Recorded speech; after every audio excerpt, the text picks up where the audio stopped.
What if people know that I'm anxious? What if people know that I'm concerned? There is a real reluctance to sharing their authentic feelings, around anxiety and stress and fear, because they'll think that I think they're weak. One of the things I think that people who have formal or informal authority and influence can do is to name and normalize some of the dynamics of anxiety, make it less of a shame and blame game and more of just normal within the human spectrum. Welcome to this week's Dealing with Feelings webcast. This week I had the privilege of talking with Dr. Heidi Brooks. Heidi teaches at the Yale School of Management, and her course, Interpersonal Dynamics, is one of the most sought-out courses. Heidi also specializes in what she calls everyday leadership. So this week's conversation focuses specifically on how leaders can use the wisdom of emotions to create the healthiest possible workplaces. I hope you enjoy the conversation as much as I did. So here we go with Dr. Heidi Brooks. Please share your comments about the episode and also subscribe to our channel so that you can learn more about how to deal with your feelings. Heidi, we started our careers at Yale actually the same year, the same semester almost. Yes. So it's 22 years ago, crazy as it might sound. And, I feel like I've known you for those many years, but don't really know you so much. And so I'm curious, now that you are settled in your role at the School of Management, do a lot of work in the corporate sector around emotions and emotional intelligence and other things, have a clinical psychology background. Can you give us how did Heidi Brooks get to do this? Why is this your thing? My work is in the domain of everyday leadership, which I wound up naming after, 15 years in or so. A lot of it is, I think, characterized by, emotional wisdom work. Can we be wiser about our impact on each other?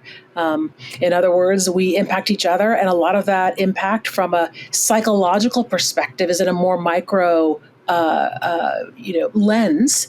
It has a lot to do with our affective impact on each other. And so I'm trained as a psychologist, and so my lens on being in a management school is maybe not that of my economist colleagues, which is a little bit more at the level of thinking about leadership as decisions at the firm level. And so a lot of the typical management school definitions of leadership have to do with direct impact on firm level decisions. And so it's really an organizational lens. And I kind of wound up feeling like, wait, we're just not paying enough attention to what we can each and all do every day, the really human interface, not just human factors. People are like human factors, like something to plug into an equation. But I really mean human experience of how do we feel about and at work? How do we feel about working? How are workplaces helping us to be effective and to maximize the contribution of humans? And I just felt like we were overlooking it. In fact, at the School of Management for a while, students couldn't even get credit for my leadership courses, even though I think it's really important work, because almost all credit was only acknowledged at the organizational level. And so it was partly like a protest move, like let's name this and give it some more visibility and fight for it. Plus, for me, it's just like kind of fun and enlivening to spend time in organizational systems and thinking about how we can make that some of the best part of life, rather than just people complaining about their experiences at work and their bosses and their teams and wishing for the weekend after like many years of investment in learning how to be a professional with meaningful impact. So everyday leadership. Nice. But you didn't answer my question, actually, which is, how did you get here? I want to know. I see. More of a narrative. Why is this your thing? Like, why is this so important to you now, or ever has been? I use as my guiding North Star value the language of building a more courageous community. And I usually mean that in organizations and work groups. But I grew up with a fascination with family teams and athletic teams and groups. I moved around way too much, and so I was always needing to attend to the kind of group dynamic. I think by the time I was 13, I'd moved 13 times, and Wow. so I, got a lot of experience in being the new kid, and I was the new black girl in rural, usually uh, kind of Connecticut, New England kind of settings. And so there was not a lot of diversity. And so being both a kind of a new kid and different, and not in a kind of like status promoting direction, Mm-hmm. I had to kind of learn how to join groups and teams all of the time. And then having, enough kind of family demands around needing to be kind of psychologically wise with some family complexity that Mm-hmm. had me, learn to navigate my family with like a little bit of eggshell and a little bit of like early adulthood, survival patterns. So I wound up being really sensitive to how does one join wisely. And fortunately, I think for me, I was able to tap into some skills, and I was athletic enough and like good enough at school that helped. But I wound up with a lot of practice in those domains. So, Mm-hmm. but I'm pretty outspoken and care a lot about kind of edgy kind of things, not political topics necessarily, but ways of being human, in part because I walked on the kind of these edges. And so I wind up thriving the most and feeling the most free in settings where we can really talk about what's happening rather than Mm-hmm. stepping over it and practicing avoidance. And so I feel most comfortable and most yearning for groups that are courageous about naming what's going on and what we care about, and that are dynamic enough to create and shape our own future. Neat. And so if I were to ask you for the movie title that would describe your emotional development. Oh my gosh. I don't like make one up. That's a Yeah. title that describes my life and my development. Yeah. Is that what you're asking me? I don't. It probably has something to do with like. Here's a boring title. It's like person in context. It has something to do with teams, and it has something to do with fighting against a narrative of individualism. Mm-hmm. Um, I really, pay a lot of attention to being in a lineage of those who have come before me that I know I'm learning from and bouncing off of scholars and practitioners whose work guides mine. I'm been well mentored and parented, and I feel like I feel very aware of the context in which I have grown, and so it has something to do with person in context. Um, that's a terrible title, but that's the direction I would go in. Like, I'm not fun in a conventional way. All right, we're not gonna judge your creativity today. Okay. But I'm hearing that there was a lot of wayfinding in your development. Like both Yeah. because you didn't look like everybody where you were growing up, Hmm. and but you had a proclivity towards leadership, a proclivity towards affiliating, and that kind of is related a little bit. Also, I think what I'm hearing, like I know you for that, for being like unapologetically kind of like calling things out. Like not like I always say, in the work that I do in the workplace, where there's a lot of resistance oftentimes to emotions, that whether you like it or not, like you can't leave your feelings at the door, right? Everybody's got feelings. Emotions have a seat at the table. Mm, Um, and so let's just jump into that right now. sure. Given that you both teach people who are managers and leaders and also have consulted with companies, in this new world of remote work, hybrid work, have you seen more or less anxiety? Like, what are people feeling these days at work? Yeah, so I do have the advisory practice and spend a lot of time with executives in the classrooms at Yale, and I'm joint between the management school and the law school, and so across all of these contexts, I think people are really pretty anxious in an interfering kind of way, and anxiety itself is not terrible. Unmanaged anxiety with no kind of containment or regulation strategies at the group level in terms of our norms or at the individual level. Um, and I think we are kind of facing that kind of situation where there's just like too much of what is a useful thing. Hmm. And what about, I'm going to give you an example. So when the pandemic, you know, hit, as we say, I remember feeling a lot of anxiety as a leader. I have a team of 45 people. All of a sudden, like, your lab is shut down. All of a sudden, everybody's working on Zoom, holding their kids, because they're unsure what's happening in their own, work and family lives. And, I thought the expectation is, Marc, you're the director of the Center for Emotional Intelligence, right? You have to be resilient and strong and like prove that you can deal with your feelings. And here I was thinking like the world's coming to an end. It was they were weird times. And I'm just curious, what are the recommendations that you're making for leaders talking about their own feelings of anxiety, given that we are in a world of anxiety, and like what's right, what's wrong, what is it right or wrong? How do you even talk about it? Well, the pandemic, I think, especially the beginning of the pandemic, as you're pointing to, is um, if you weren't feeling anxious then, that would be a little bit weird, right? So, uh, but I tend to be paying attention to groups' everyday norms, and the beginning of the pandemic is, of course, an unusual, pretty chaotic instance where the kind of wisest move is for us to kind of exit from chaos by trying to have some answers. Have the hospitals open and the people Hmm. treated.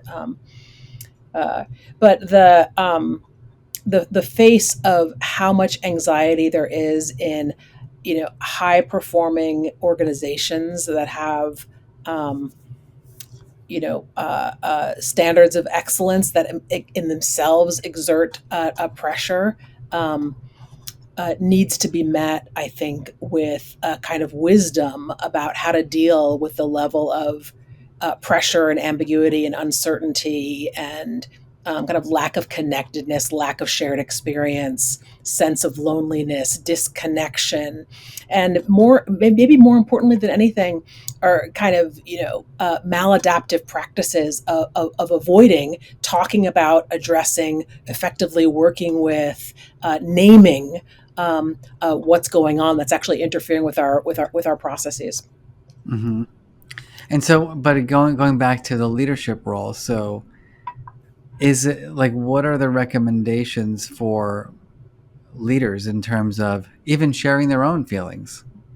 Oh well, I start with a kind of um, assumption or an assertion that we're going to be stronger if we can produce real choice for ourselves. And choice, it needs to be preceded by awareness. Um, and it's hard for us to have choices to act without awareness. And so, one of the things that I think that people who have formal or informal authority uh, and influence can do is to name and normalize some of the dynamics of anxiety, and make it a less of a shame and blame game and more of just normal within the human spectrum. And of course, high performing organizations come with stress and anxiety. So what do we do with it? We've got so much fear Hmm. afoot. And some of that is coming from organizational norms and fear of repercussions. What if people know that I'm anxious? What if people know that I'm concerned? What if people, discover me for being human in this fear-based way? Hmm. But it's so ubiquitous that some acknowledgement and some very real skill and responsiveness brought to the table for me is actually part of the everyday leadership skill set and mindset that needs to be present to create effectiveness in a fast moving, anxious, high stress, high standards world that's part of the knowledge economy and our norms. All of a sudden I'm thinking about, when I was younger in my career, right? Worrying about getting tenure, worrying about my program, worrying about all kinds of things, and feeling probably a little more reluctant to being authentic about my feelings, like Right. publicly, Yeah. because I want the people who are funding me, the people who are supporting me, to think Marc is strong. And I've realized, once I turned 50 and I wrote my book and I'm out on the road, and I was secure, I wasn't worrying so much about, finances or just my general life, that I felt freer, like, Mhm. look, I'm anxious and I'm successful.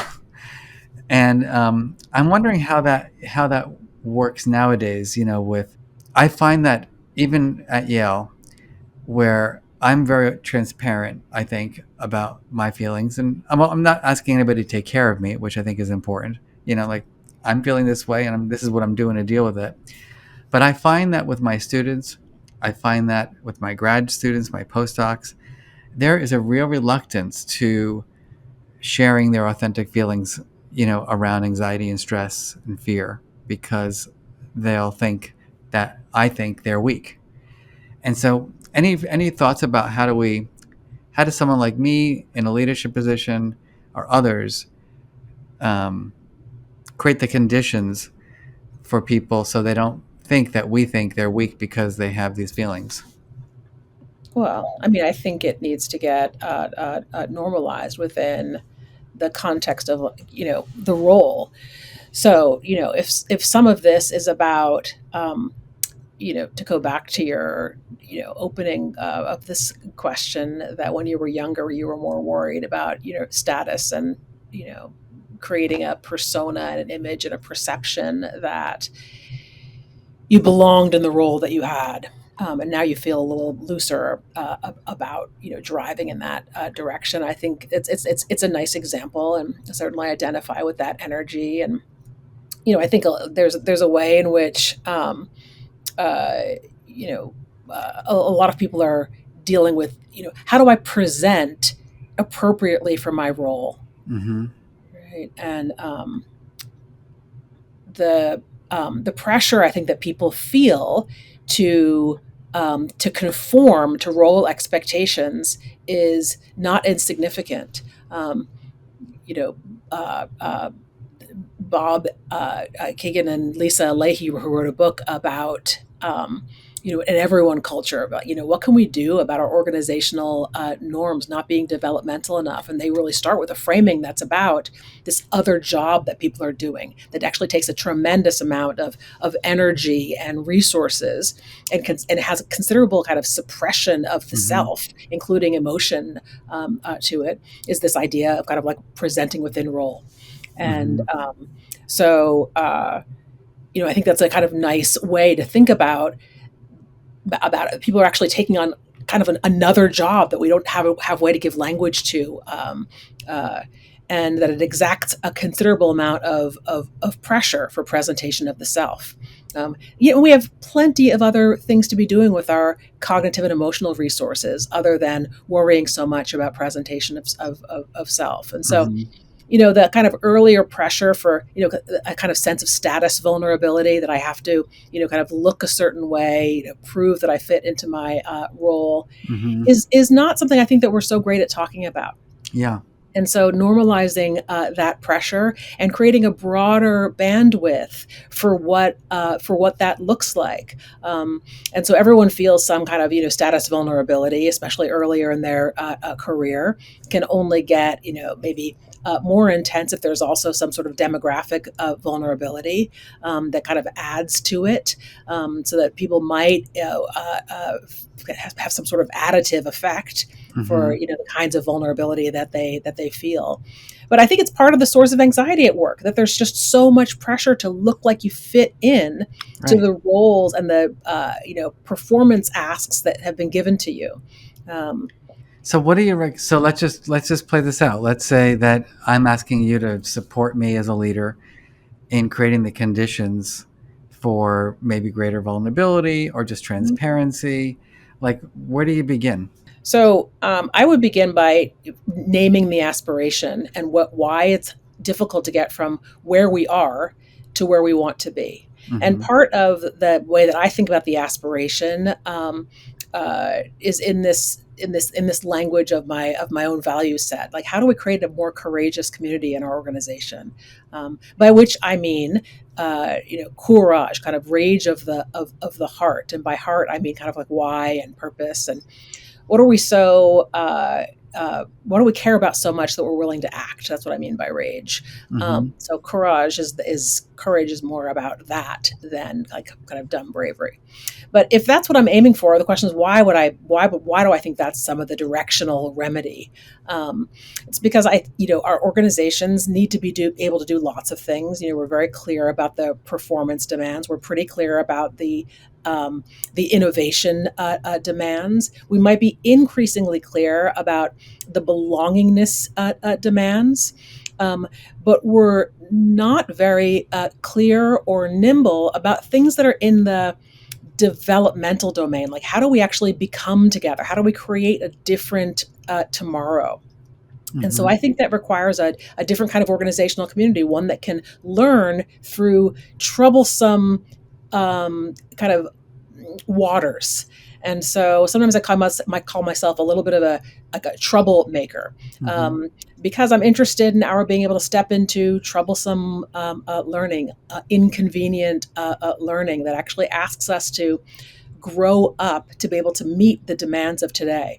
And one of the demands I think you're naming very nicely: how do we deal with the overwhelming amount of anxiety and very low levels of collective emotional regulation capacity Mm-hmm. in our organizations? We've been so focused on the right answers and access to information, and that we're really just anemic and fragile in terms of the human capacity to actually deal with the kind of problems that we have in some ways the technology to be able to have the privilege of asking.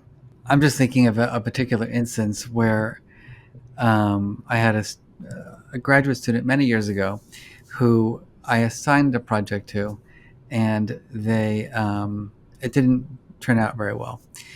And so I met with them, and they said, "Well, you assigned me to do this statistical analysis that I was so unfamiliar with, and I just froze." And I said, "Well, I'm just curious. Why don't you just tell me the next day?" Like, why did you wait 2 weeks to tell me? And like, you were just sort of like freaking out for 2 weeks that you felt incompetent, or that you felt, these different emotions. And it came back to, I don't want to disappoint you.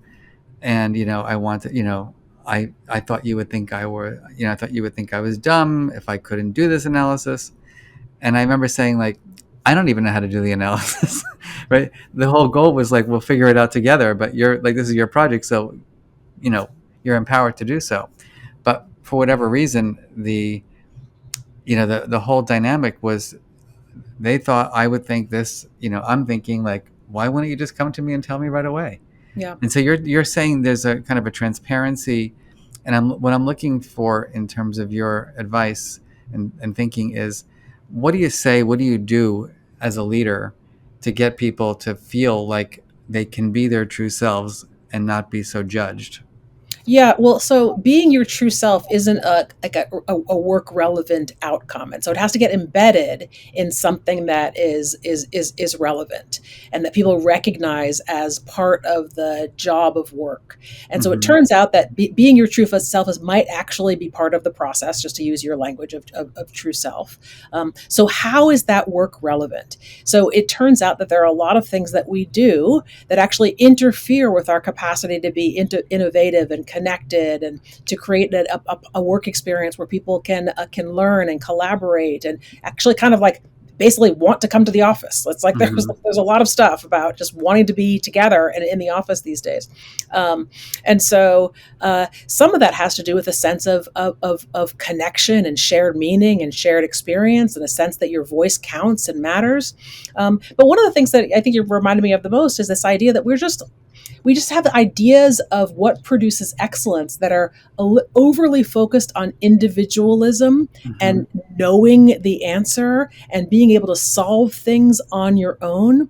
Whereas the shape of work these days, especially knowledge work, is often much more collaborative, where and kind of adaptive in nature, where we're looking to discover something that actually requires each other's brains and inputs. And Mm-hmm. so not being able to share the process is, in what you're kind of encountering, actually interferes with being able to learn together. And Yeah. so we've got this kind of like performance and outcome output focus that's individualistic rather than collaborative. And we're not very good at creating learning dynamics together. I really appreciate that because it's making me think also about another instance where the anxiety around like figuring it out on my own or their own was so important to this person, that they started alienating some of their colleagues when their colleagues could have been highly supportive and engaged in the process of figuring it out. And it actually didn't, the project didn't turn out well because of the person's belief that um, they had to do it on their own. Yeah. And it was so, and they were nervous about the project, and had anxiety around it as well because they didn't know the answers. They didn't even necessarily know who to talk to get, the support they needed. But had they just said like, listen, or just asked like, can we have a meeting about this? Like, I'm really needing some support. But there's like that weakness that comes with that, or that fear of being seen as weak. Right, and I think so. One of the things we can do in our organizations actually redefine strength as a little bit of courage, the courage to be able to do what it takes to collaborate and to Mm-hmm. pull for a collective outcome, much of which is process based rather than outcome based. And so, like, if we can create a good organizational and team process, we often can get through harder questions than we can alone. Yeah. So, our collective capacity is stronger than our individual capacity, but we don't necessarily believe that until we have the experience that supports that. And so our organizational experience needs to kind of underscore that, produce that reliably, name it as relevant, and then show people how they can contribute to that process. Instead, we tend to kind of leave the assumptions and stereotypes that individual performance is really what wins the day in place. In part because, Mm-hmm. despite our understanding that we actually need each other, we still reward individual excellence, even though what we really need is collaborative processes Mm-hmm. that really can innovate and learn together. Yeah, you're also making me think. You said the word in our opening around feedback is, how people are just so afraid of feedback. Like the anxiety around giving feedback, the anxiety around getting feedback, and that also pushes people to work more alone. I'd rather not share this because I'm not sure I can handle the way people might give me feedback. Right. Um, do you see that also in terms of like, is that part of this, the whole Well, feedback? there's the anticipatory anxiety of feedback, but it's usually based either on ideas, but also on experience. Like, we're terrible in most organizations at creating developmental conversations that work, and so people have been kind of evaluated in public, judged harshly, given sort of like the opportunity to respond maturely to kind of toxicity coming their way. Like, so Mm-hmm. we're just really unskilled, and we're unskilled because the people who came before us, who mentored us, were unskilled. And so, we tend to get actually a little bit more conservative over time. So if we started out with having a bad experience, we might create an even worse experience for the next people unless we interrupt that. And so Mm-hmm. this is, the kind of zone of being a more courageous community. Some of it is about feedback. I'm interested less in feedback as a transaction and more in developmental relationships where people can be in the context that actually their development is actually part of the future capacity of the organization, and so it's part of their job to learn how to develop and grow themselves and each other's in the role in the role. So we're jumping around a little bit, but it'll come together. We did this study recently on, this is in schools, but schools are workplaces and organizations where the teachers in the schools rated their leaders on their leaders' ability to handle stress and anxiety, like for themselves, meaning like my leader, when bad shit happens, can handle it, but also the same thing about how they deal with our emotions, meaning like their perceptions of their leader's ability to engage in what you might call interpersonal regulation or co-regulation. Mm-hmm. And what we found was that people who worked in organizations with leaders with more developed emotion skills just were healthier, they were happier, the climates were more positive. But the interpersonal piece seemed to be more important than the intrapersonal piece. Interesting. Meaning, it's like I care that Mark, can handle his anxiety, but what I really care about is that, like, when our environment feels like it's going to fall apart, whether it's something traumatic that happens to our school or something like that, that Mark can hold the space, that Mark can, help us cope and deal. Hmm. And why do you think the interpersonal piece shows up as being so important? Oh, that's great. I think, I take a kind of person in context perspective. In other words, we are very social beings and we know that we impact each other. And so that sounds to me like a kind of person in context kind of logic that, if we can each do our part to help the collective kind of deal, we're going to be stronger together. And so Mm-hmm. it's not just like each person unto themselves. We actually are creating, an environment together. And of course, emotion is contagious, especially like panicky emotion, very Mm-hmm. contagious. And so, if we can trust each other to actually be a positive contributor to something a little kind of wiser, then we don't have to be as edgy. It's like, I play a lot of tennis. And so like, if I'm pretty sure that my doubles partner is going to do something with the ball, I can actually play calmer. I can play more Mm-hmm. calmly. And so maybe that's about them handling themselves, but it's also about them handling the situation and the people on the other side of the net. And so I'm trusting their interpersonal capacity to do something that then I will kind of inherit less and then I can contribute more. So I don't have to worry about taking care of them and the things that they impact. Yeah. So what I'm hearing is that having a leader who's strong at this interpersonal regulation, it's kind of like they can hold the space for Yeah, you. well, my whole facilitator training is called uh, what it is called holding space. I mean, it's exactly that energy. And since I just came off of my 3 day, intensive with my students, a lot of the energy is around this. Like the students who wind up standing out for excellence in this particular domain are the ones who, through the way that they interact with others, elevates the learning capacity or deepens. Whether we kind of like talk about it as raising or deepening, both Mm-hmm. of those I think directions wind up making sense. They're really impacting others' capacity to contribute and learn, and so they're impacting the way that the space is held. They also the ones who are kind of nominated by peers for really contributing. And I think this is the same as what works in formal and informal leadership in organizations. It's the people who change the space by contributing their own learning. Like they take the risk that other people can kind of experience and witness to go after their own learning. In other words, they make it safe to be vulnerable as learners and contributors in a way where they have some skin in the game, because Mm-hmm. that too is contagious. Other people can pick that up and feel safer to be able to do that themselves. And so the most powerful and fun people to see kind of emerge in these settings are people who are willing to do their own learning in a way that inspires and makes it safer for other people to do the same. And the ones who actually create a group environment that feels like psychologically safe enough Mm-hmm. to be able to take risk. And of course, it's the most powerful is to do both at the same time, or to be a person who does both. And that's a kind of like a contribution or a kind of presence that other people definitely notice. We don't have to teach it. The concepts don't matter. Mm-hmm. Humans can recognize it as something that creates more safety and clarity of purpose. People tend to want to be with and around those people and in groups that are impacted by those kind of people. And so, what do you think? What do you think are the, like, if you were to kind of unpack this into the discrete skill of the leader to be able to hold the space? What have you noticed in the people who get the highest ratings? Like, what are they doing that's different?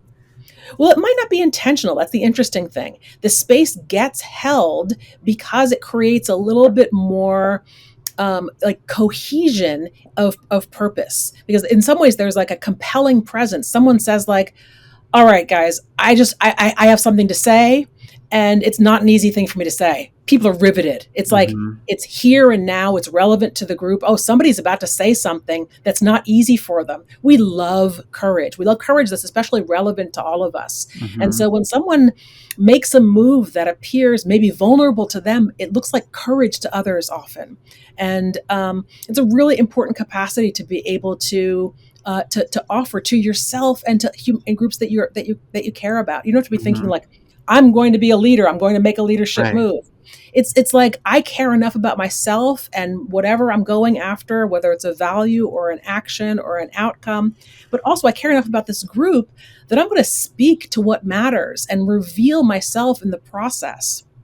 And so, it's not just like pushing and pulling on levers that make outcomes happen. Humans are responsive and engaged in process, and we are riveted by process that affects us and actually speaks to our own kind of vulnerabilities Mm-hmm. and being impacted.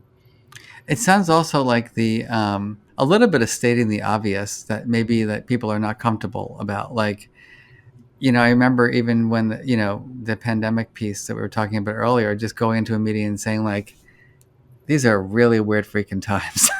Yeah.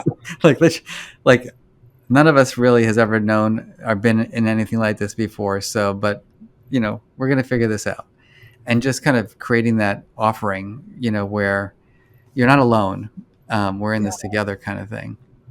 We're in it together, and we're treading in new territory. In other words, you are now released from your expectation that you actually know what you're doing. Yeah. And so it's really important. And Amy Edmondson just wrote a book about this, kind of a management book of the year, about intelligent failure. The original idea, intelligent failure, not hers. Her writing about it as organizations need to actually figure out, and leaders need to figure out, what is the right kind of wrong? Like, how can we actually get much wiser about kind of finding our way through the dark and actually recognizing that there are different ways to kind of learn together. Hmm. We're doing a lot of learning in our work content and our work processes. So we've got to get better at like knowing when blame is appropriate and when praise for well-intended, kind of experiments in novel contexts really just kind of is part and parcel of the process. And so we're Hmm. not very sensitive to when we are facing novel contexts versus when we are in contexts that are really about established and known territory, and we're actually erring versus experimenting. And so Hmm. some wisdom around what kind of territory are we traveling, and therefore what are the contextually appropriate behaviors for the group and for the individuals.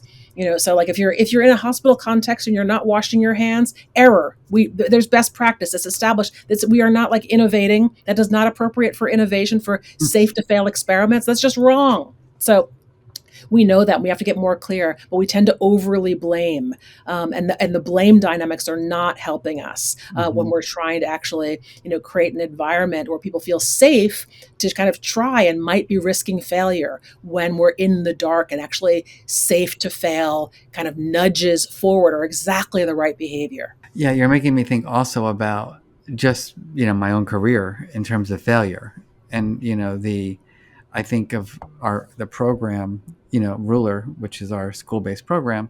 Anxiety is the word I'm thinking about right now because that's what we're talking about. But going into environments like, I don't like this. This program is not good. No one's going to do this. Nobody wants to talk about their feelings, and I leave there just feeling like, okay. But it was an interesting moment in terms of, so all right, that group doesn't like it. They're probably messed up, but that's okay. Well, we won't blame them for being messed up. But like, what don't I know?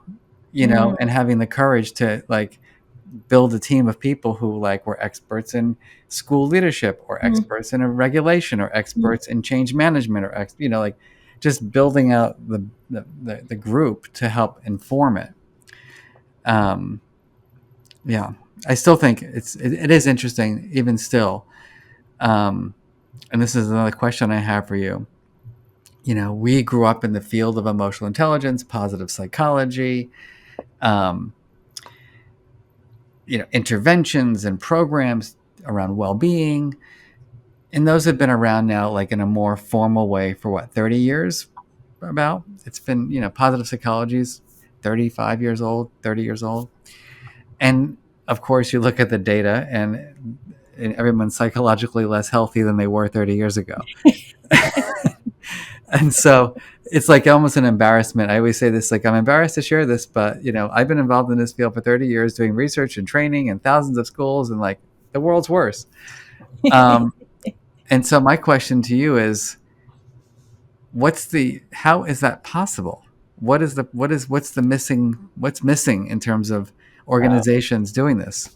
Well, I think it's because knowing is not enough. So just because we know more doesn't make us wiser. I talk about enacted wisdom. In other words, we have to kind of close the knowing, doing, being gap.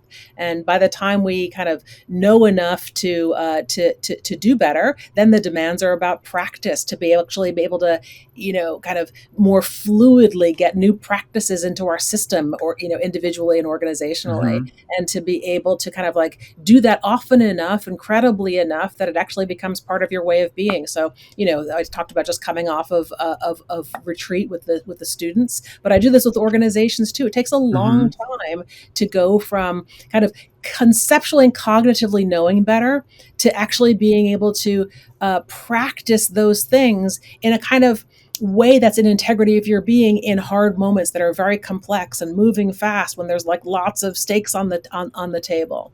And Mm-hmm. so it takes us a while to develop. And so if we think about learning as based only in knowing, in this kind of brain bound way, like we could read an article or read your really wonderful book and be intellectually wiser, but we are not wiser in terms of our everyday actions and behaviors. So I mean, I'd like to keep a kind of like, some empathy about that, because it just takes us a while to develop. But it's actually hard enough to have the funding and relevance and resources to grow if it's not enough of a problem for humanity that it kind of gets funded and supported. And so, it's kind of hard that it takes enough human crisis for us to have validity about the idea before we produce more knowledge, and then much longer before it really makes its way into our everyday behaviors and expectations and standards for ourselves and each other. It's part of why I'm so interested in people who are early innovators and really want to work at the edge of what's possible. So I'm Mm-hmm. always paying attention to those people who are in my advisory practice and are willing and interested in trying new things, because they're going to be the ambassadors who make a different kind of tomorrow possible in a felt kind of way. We can't Mm-hmm. just talk about it. We've got to do it, and we have to do it because people have to be able to experience it to believe in it. We won't really believe it until we experience it as when somebody says, like, I feel a little bit vulnerable at work because I'm trying to manage my role expectations. People actually, it's like, do people really talk like that? Maybe Yeah. not so formally as the language that you and I might Mm-hmm. use in this conversation, but people have to have an experience of actually being able to talk about this stuff at work before they can do it themselves. I think that's critical. It's so much of what is taught around the emotion side of things is, intellectual, but none of it is intellectual in its implementation. Yeah. I used to teach a course on leadership myself, and these students would come from conflict resolution, like literally their conflict resolution class, into my class on emotional intelligence. And then we would be doing, ways of handling conflict, but through an emotion lens. And I would say, like I'm going to say to you right now, you're the worst freaking leader I've ever met. And all of a sudden they would like start crying and run out the room. And I'm like, wait a minute, you just got a conflict resolution class.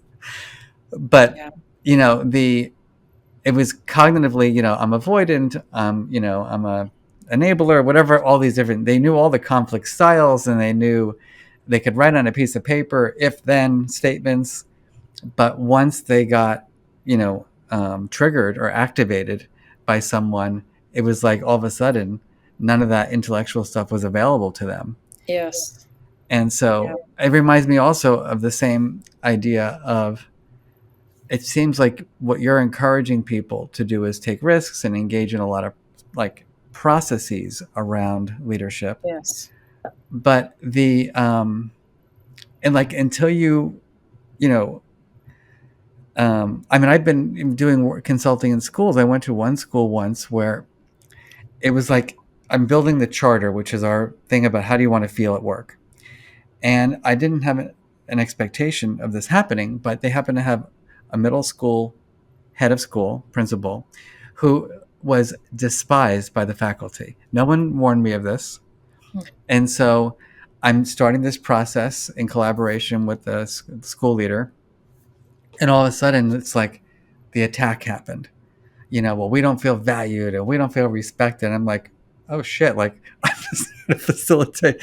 But in that moment, I couldn't just like run out of the room. Like I also felt terrible for the leader, but I also knew the leader probably wasn't doing such a great job with, the whole thing was complicated. Mm-hmm. And I think, someone like you and with your background, which is, the clinical background, I think helps. Oh yeah. That's the moment of like implementation of all this stuff. And until you've gotten to those places of practicing it in the real world, it's kind of all theory. That's right. So knowledge is just absolutely not enough to to be able to produce outcomes reliably. And so we have to get into practicing these things, like trying it out. And then people aren't even willing to try it until they have an experience of it working. And so we need people who are kind of out front. And this is often, kind of the responsibility of leadership, formal or informal, because you can be a leader by introducing these practices and ways into your organization. And I think it's some of the most kind of fun way to contribute to your groups, to actually open up new possibilities of kind of like having work processes that make work more enjoyable, safer, more exciting for learning, where people feel more connected to each other and to a sense of purpose, and where they're learning more. And so for people who are just thinking like work is all about product, this is the process zone that can really help organizations to be much more enlivening experiences. And so I'm pretty deeply concerned about our over focus on product at the cost of human process. We actually need both. It's both and, not either or. And our ideas about how we need to kind of be to produce process often work exactly against process. And so we're really in our own way by trying to, maximize productivity at the cost of human process that actually helps us to be able to have a great experience of work. Again, 35 years of all the research. We have, data to show that these skills matter for all the things that we talk about, care about. In our last few minutes together, for leaders who are listening, I think parents are leaders. I think teachers are leaders. I think leaders are leaders. What are your what are your recommendations in terms of getting started, in terms of being the role model for dealing with this very uncertain world? Maybe two kind of directions of advice. Our everyday conventional ideas of what leadership is and what excellence is in terms of productivity might not guide us towards being able to create an experience of work that's emotionally wise. We've got to figure out how to deal with feelings, because we've got to figure out how our everyday impact can be more enlivening. People's experience of work really matters to their willingness to contribute to product and process and a better experience for all of us. And so some of our everyday guidance around, kind of hide and avoid and act professional keeps us from being known and self-disclosing our everyday experience. Our kind of like passivity and resistance and kind of like never let them see you sweat keeps us from being able to manage our own learning and collaborate around environments where we can learn together. Our like head down to task keeps us from like metacognitive and systems awareness. We need both, not either or. We do so much like individual kind of characterization of excellence and blame of individuals, where a lot of it is person and context and group dynamics. We've got to do attention to both. Leadership is social, not individual. And so we've got to get much more attuned and honoring of what's actually happening in human process. And work is a human process. The products are a result often of interfering with human process or being able to maximize what's happening amongst and between the humans. And we're like, we don't know very much about it. We're not very courageous. We're pretty fragile and brittle about countering some of our assumptions, and learning in this domain. And so I think it's a time of actually investing in learning how to be more effective at the group level. And a lot of that is about emotional wisdom, because it's about everyday impact, which is primarily affective and emotional. And maybe the second domain is like, what can people do? It's kind of the heart of what I'm doing, and the reason that we just spent 8 weeks getting ready and then 3 days on retreat, is that, first of all, it's pretty significant developmental work. It's not just cognitive, brain bound, have a good idea, put it into kind of action by 4 o'clock today and we'll be good. It really takes kind of growing up into the capacity to be wiser. It takes the courage to let yourself be known for your dreams and your aspirations, and to be willing to learn in public.